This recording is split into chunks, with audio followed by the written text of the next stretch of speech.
This is all theater. This is all just political theater. Political theater. Political theater. Pure political theater. Theater. Political theater. The nefarious, Significant and protracted political theater for political theater's sake. I yield back. From Washington, this is Political Theater, Roll Call's review of the spectacle of politics on Capitol Hill and across the country. I'm Jason Dick.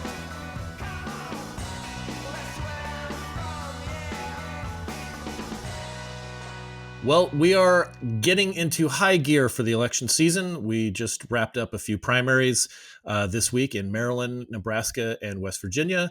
And as always, I like to check in to find out what's going on with Nathan Gonzales, the publisher of Inside Elections and Roll Call's campaign analyst, to talk about some of the results and also some of the races that he and his team are keeping an eye on. Nathan, welcome back to Political Theater.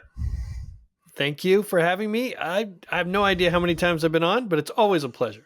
You're in the what's I forget, is there a designation for the SNL hosts that it's like for a while there it was like Steve Martin and Alec Baldwin were like competing, and I think with Alec Baldwin's recent happenstances in New Mexico and so forth, I think Steve Martin is probably going to comfortably add to the lead of host for SNL. But Paul Simon, Tom Hanks, Alan, our lovely producer puts in. I mean, the Paul Simon. If you all haven't seen the initial SNL with Paul Simon hosting, it's great just for the awkwardness of when he calls up Garfunkel for a duet on stage. Yikes! It's something else. Really more like the Paul Simon show. This is in the early days of SNL. Anyway. You were going to say something. I was just thinking about the quote from Happy Gilmore, the gold jacket, green jacket, because I think in the SNL they have some sort of smoking jackets that they unveiled at one of the anyway. But the Happy Gilmore quote goes on and on, but I won't say it so we can. Maybe that's what I'm thinking, because maybe once you hit like 5 times as a host or something like that for SNL, you get one of those smoking jackets or something along those lines. I have some ground to make up there on that run. So, but I'm here with you, so it's good. Yeah, I'm also disappointed that you're not wearing a smoking jacket right now. Maybe that's just wishful thinking. But save that for the Inside Elections podcast. It's very exclusive. Yes. We'll and I will note for those who cannot see Nathan because you're not listening to this on YouTube, he is wearing his Washington Nationals cherry blossom city t-shirt ish thing. This is sort of taken over the Nationals sort of uniform rubric. They bust out the cherry blossom grays and blacks on an alarming basis. I like the design, but it does seem that. I mean, I guess they go to a lot of Friday games is when they usually wear them, but it seems like they wear them a lot.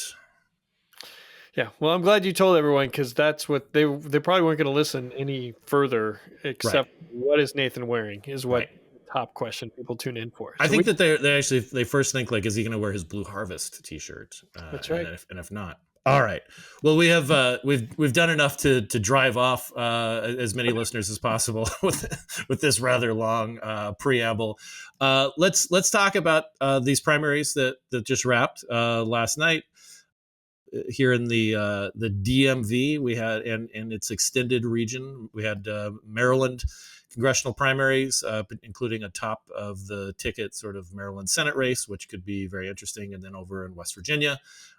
We had the congressional primaries, and then we'll talk about Nebraska too. But let's start by talking about the headliner, the Maryland Senate primary. Larry Hogan, the former Republican governor of Maryland, won rather easily the Republican nomination, but it wasn't obvious who was going to pull out between House member David Trone, who represents Maryland, like the Montgomery County, and then reaching into the western part of Maryland, or Angela Alsobrooks, who's the Prince George's County executive in the DC suburbs.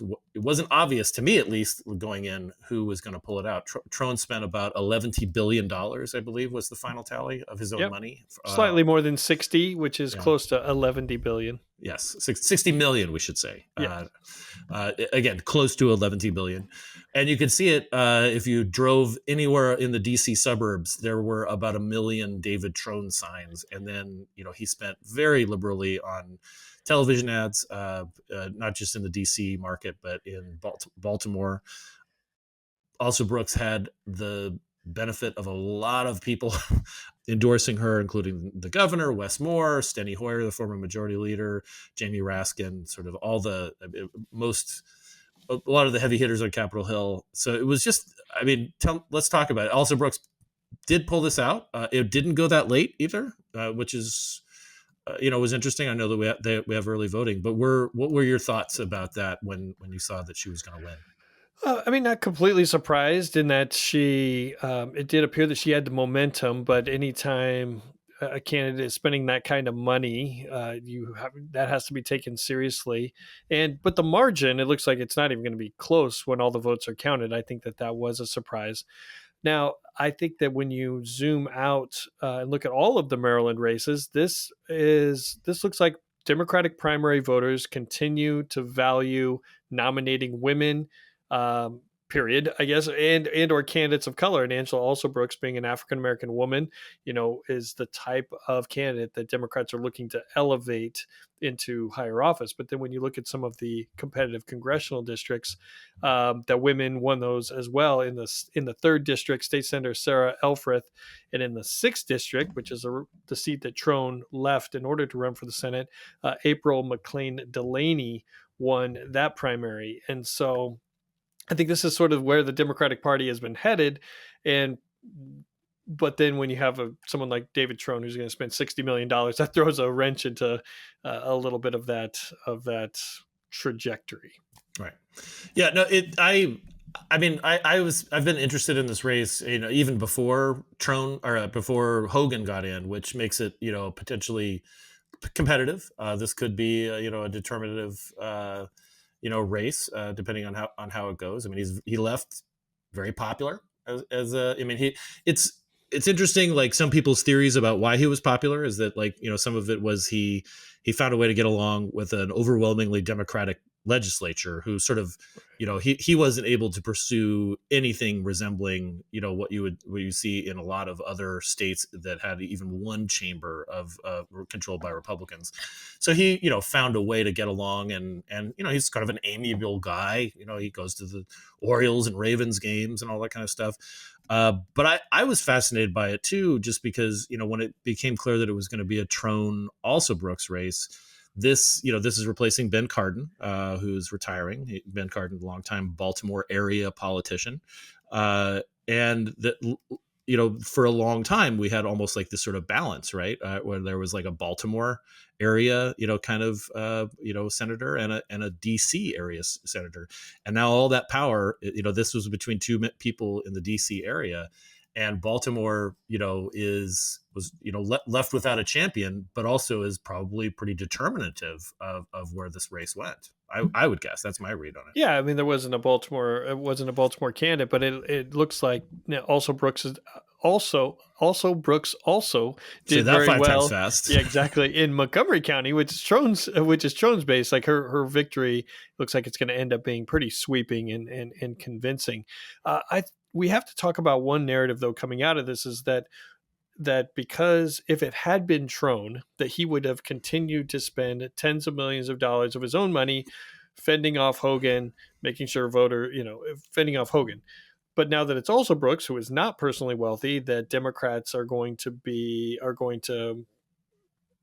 party is going to have to shoulder the burden. And to some extent, yes, I think they will have to spend more, but I think we're underplaying the fundraising capability of Alsobrooks. I think one thing Democrats do very well is use their network to fundraise for other candidates. So I think we're going to see other Democratic senators use their lists to try to boost Alsobrooks. And I think we're going to find that she's going to be a very good fundraiser and build a national profile that will help alleviate some of the money that the national party is going to have to spend. Yes, the party's going to have to spend, Democrats are going to have to spend in Maryland because of Hogan, where they didn't plan on it earlier in the cycle, but I'm not sure it's going to be as big of a handicap as what the initial narrative has played out is saying.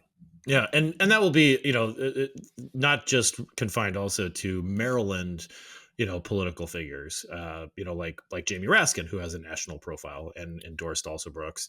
But also, I mean, I can't imagine that like my next fundraising email that I get from Cory Booker won't Right.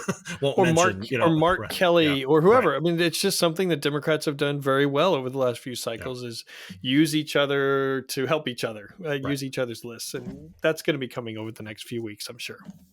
and this is historic too. I mean, like she would only be the fourth Black woman in the Senate, and if she were to win, she would likely be joined by another Black woman, Lisa Blunt Rochester in Delaware, who is the sort of overwhelming favorite to win Delaware's open seat that Tom Carper is vacating. So it could be these two neighboring states, like sending Black women to the Senate, if things go Democrats' way.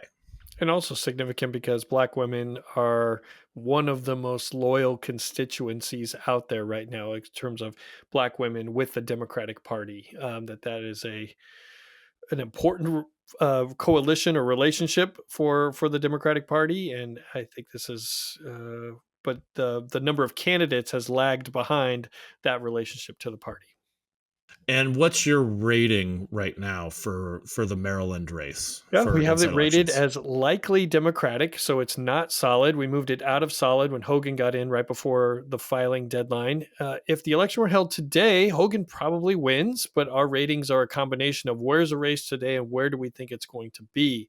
And I am still in the camp that as Democrats put control of the Senate at the front and center, that Democratic voters who have voted for Hogan in the past, they may even like Hogan, will come around to vote for Alsobrooks because of that control piece.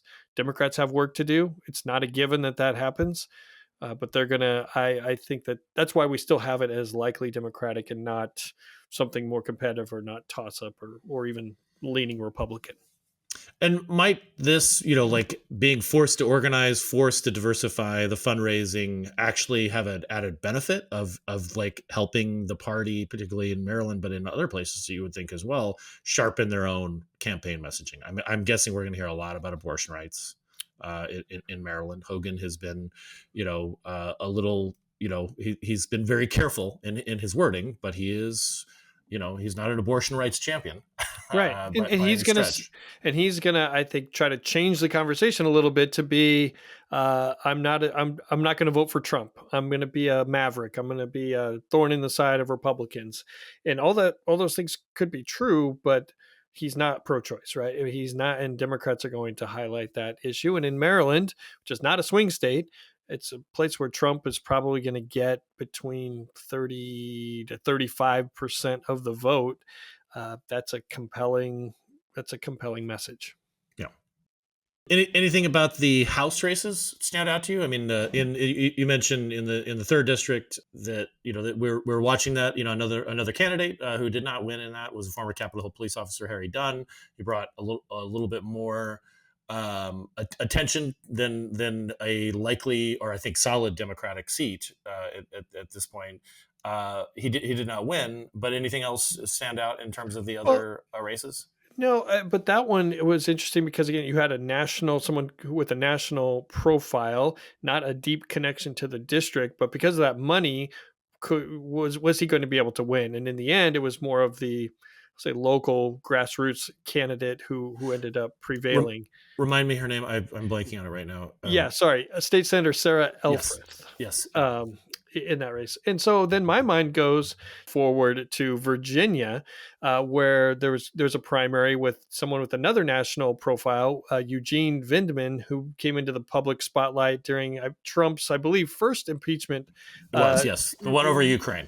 Not the storming the Capitol one. But right, we got to keep those. Yeah. We got to keep things straight. And where whether that national profile is going to be enough to pull out that nomination against other, let's say, more local candidates with local connections. Right, and this is in Virginia's 7th district.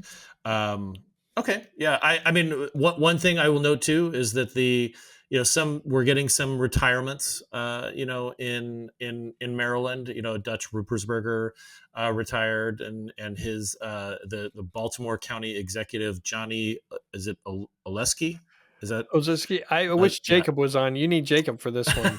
Johnny. Well, it's Johnny O. I think Johnny is how O. he. Yeah, I'm just going to go with Johnny O. So he won. He's a young, as some people are fond of saying. Steny Hoyer, the longtime, congressman from the 5th district, he ran. He got renominated. He's likely to be run again, but he's in his 80s. I think that we're starting retirement watch at some point with him. Correct? Starting, I think it's hard. I think some are surprised that he's running this time, but we'll continue the retirement watch. Right. But it looks like he'll be slotted in for another term there.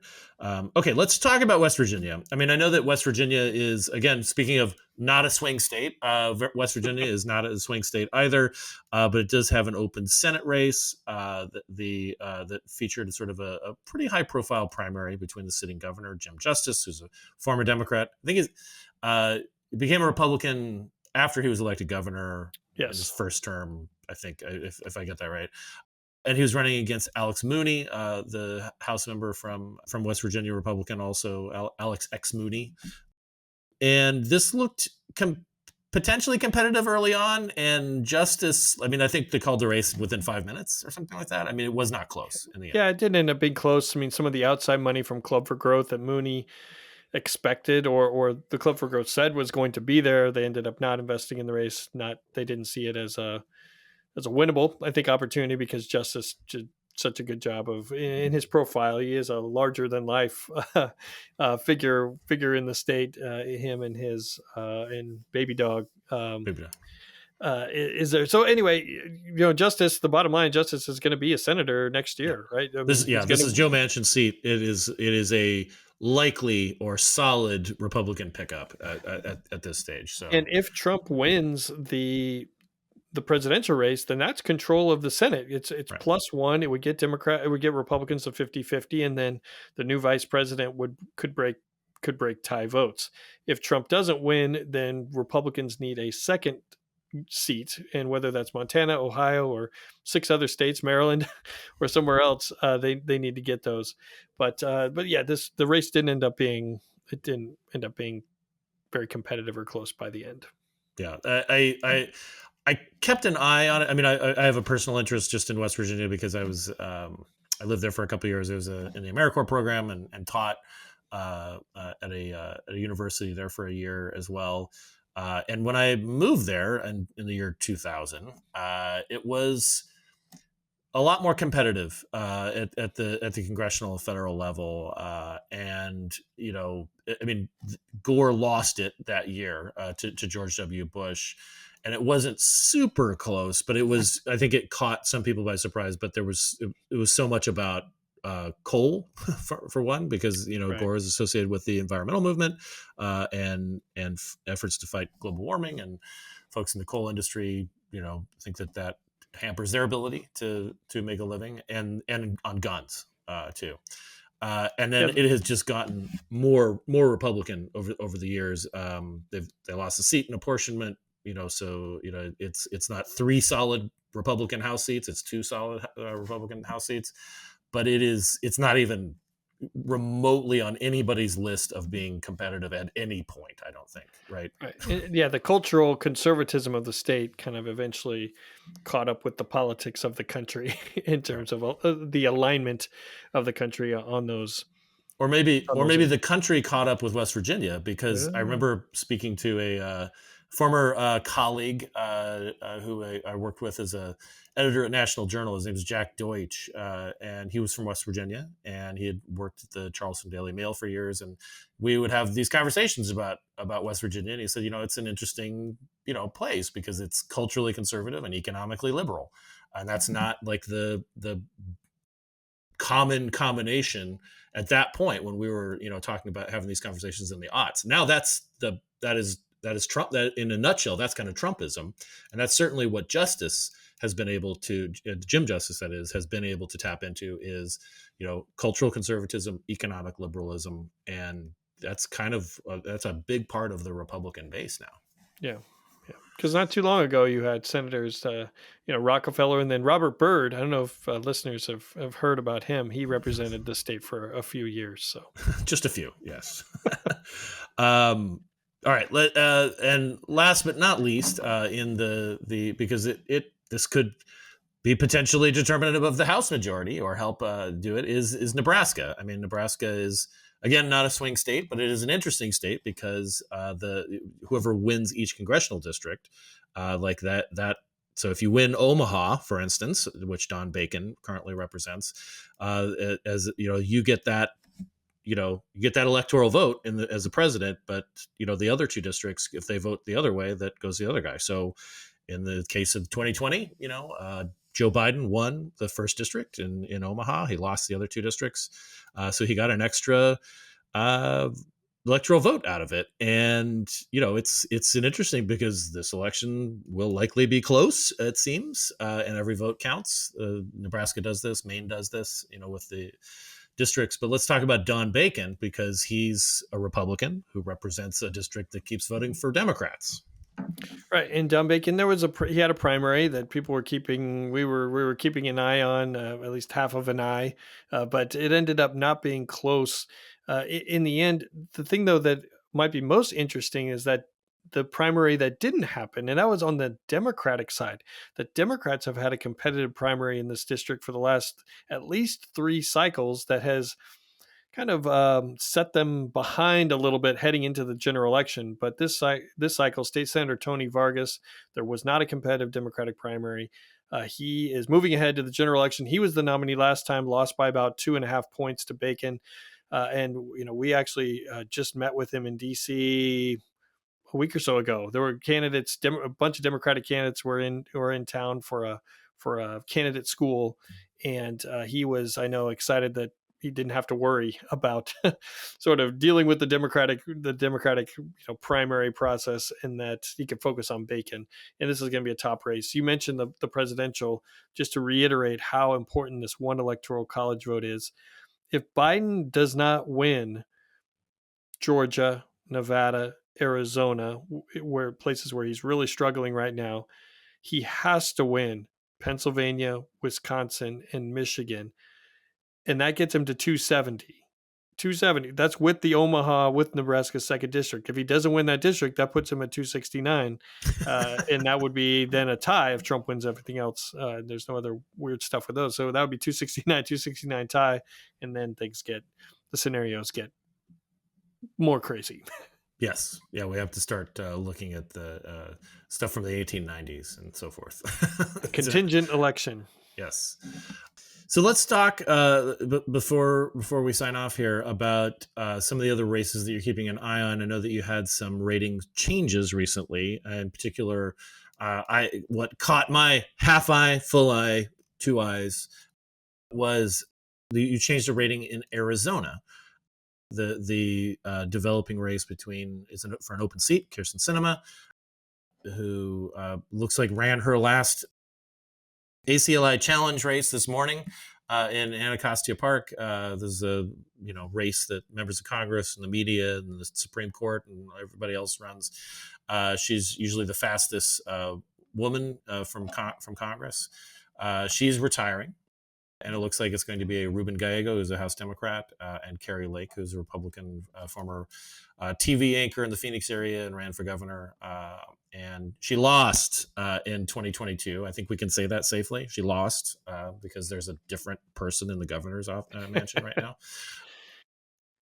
By the way, I'm saying that because Kari Lake insists that she didn't lose, even though she's now running for Senate. Anyway, this could be this is a marquee race, though, and let's talk about what your ratings changed there and why. Yeah, we moved the rating from toss-up to tilt Democratic. So just outside of toss-up, we're the only place that not a lean. At least we started Stu Rothenberg, roll call columnist, still had this tilt column in order to not have everything in toss-up. So, and this shows that Gallego, we think Gallego has a slight advantage in the race. That's not because of Biden's strength in the state, but because of Kari Lake's weakness, that she is coming into the race with high name ID, which can be good, but also high unfavorable negative ratings, particularly post-election. That she was viewed as a polarizing candidate in the governor's race, but she still came very close. But then post-election, her inability to move on from that election and insistence that she lost just has driven up her negatives. And when you look at it Arizona in the broader context of the fight for the Senate, I think you're going to see Republicans spending the vast majority of their resources in other states. Well, they're definitely going to spend more in Ohio and Montana because those are Trump states, but that other races, Wisconsin, Michigan, Pennsylvania, might be more attractive targets Maryland. because in Maryland, because the Republicans have more confidence in their nominees or likely nominees in those states compared with Lake. So Gallego has work to do. He has to raise his statewide profile. He is a part of the Progressive Caucus, and is going to be Republicans are going to demonize him as being too liberal. But he has more room to grow because he doesn't have his name ID isn't as high. So we moved it to tilt Democratic. And he has, I mean, I'll say this, he has a resume that has worked well for Arizona Democrats for a while, which is, or actually not just Democrats, but, he's a veteran, he's an Iraq war veteran, a Marine. He's based in Phoenix. So Maricopa County, is like where the lion's share of votes are. So, if he was based in, sort of a more remote part of the state, or even Tucson, like he probably starts off like with a much more room to grow. But I've just noticed too that he spends a lot of time when he's not in Washington, not just like in places like Phoenix and Tucson, but going down to, some of the Indian reservations and like parts of the state that like I've been to, but I'm pretty sure a lot of other human beings haven't.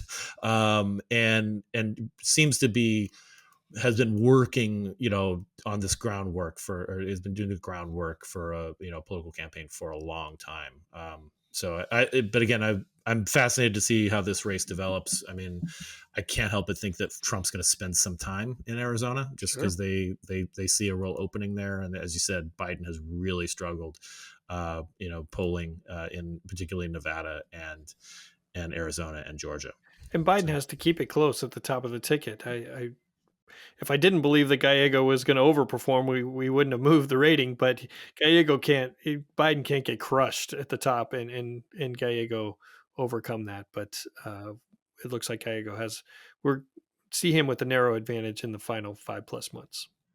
And then you're also keeping an eye on a certain South Texas race as well.